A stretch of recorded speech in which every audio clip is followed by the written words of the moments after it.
28 सप्टेंबरला जळगावच्या चाळीसगाव तालुक्याला या ठिकाणी मोठ्या प्रमाणावर अतिवृष्टीचा तडाखा बसलेला होता आणि आता 15 दिवस उलटलेले आहे। मात्र आपण बघू शकतो अद्यापही मी या ठिकाणी वागडू शिवारातील कपाशीच्या शेतामध्ये उभा आहे आणि कपाशीच्या शेतामध्ये या ठिकाणी गुडघाभर पाणी अजूनही शेतकऱ्यांमध्ये साचलेलं आहे।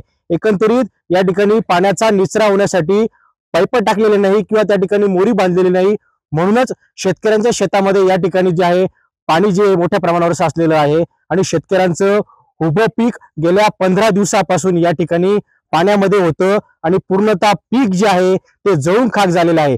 एकीकडे निसर्ग तर दुसरीकडे प्रशासनाचा या ठिकाणी ढिसाळ कारभार जो आहे तो शेतकऱ्यांच्या जीवावर उठलेला आहे आणि शेतकरी जो आहे तो आता हातबल झालेला आहे। शेतकऱ्यांच्या हातातोंडाशी आलेला घास जो आहे तो आता पूर्णतः हिरावले गेलेला आहे।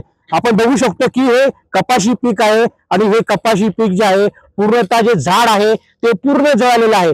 एकंदरीत हे जे बोंड आपण बघू शकतो की हे बोंड या ठिकाणी आता कुठल्याही कामाचे राहिलेले नाही, त्याच्यामधून कुठलीही कपाशी निघणार नाही आणि आता शेतकऱ्याचं लाखो रुपयाचं नुकसान या ठिकाणी झालेलं आहे। आपण बघू शकतो की हे पाणी या शेतामध्ये अजूनही साचलेलं आहे। एकंदरीत कुठेतरी शेतकऱ्यांची दखल घेऊन प्रशासनाने त्या ठिकाणी मोऱ्या टाकाव्या आणि शेतकऱ्यांच्या शेतातलं पाणी ते आहे त्याचा निचरा त्या ठिकाणी करावा, अशी मागणी आता परिसरातील शेतकरी जे आहे ते करत आहे।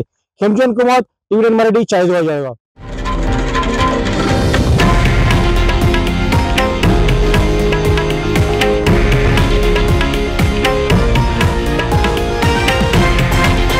हे आहे देशातील नंबर 1 न्यूज नेटवर्क आणि आपण पाहत आहात TV9 मराठी, एकमेव।